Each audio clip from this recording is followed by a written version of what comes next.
বুধবার রাতেই অনলাইনে আপলোড করে দেওয়া হয়েছে অন্নপূর্ণা যোজনার ফর্ম।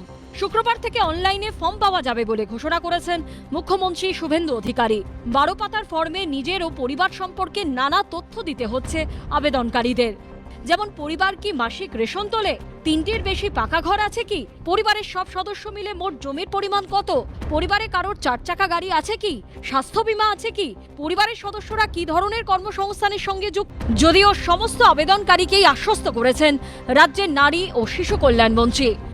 আমিও বলেছি, মাননীয় মুখ্যমন্ত্রীও বলেছেন ক্যাবিনেট মিটিংয়ের পরে যে ট্রান্সফার হয়ে যাবে, যারা লক্ষ্মী ভাণ্ডার পাচ্ছে ট্রান্সফার হয়ে যাবে। তারপরে যখন দেখলাম, যখন ওই 91 লাখ যে নাম কাটা গেছে, যখন সেটা বলেছিলাম আপনাদের যে ওটা অ্যানালিসিস করা হবে, দেখা গেল যে অনেক পুরুষের নাম। তো এগুলো তো হতে দেওয়া যায় না। যেটা জনগণের টাকাকে সম্মান দেওয়া হবে, রক্ষা করা হবে, এক একটা টাকা আমাদের রক্ষা করতে হবে, অপচয় যেন না হয়। আর যাদের পাওয়ার কথা তারা অবশ্যই পাবে।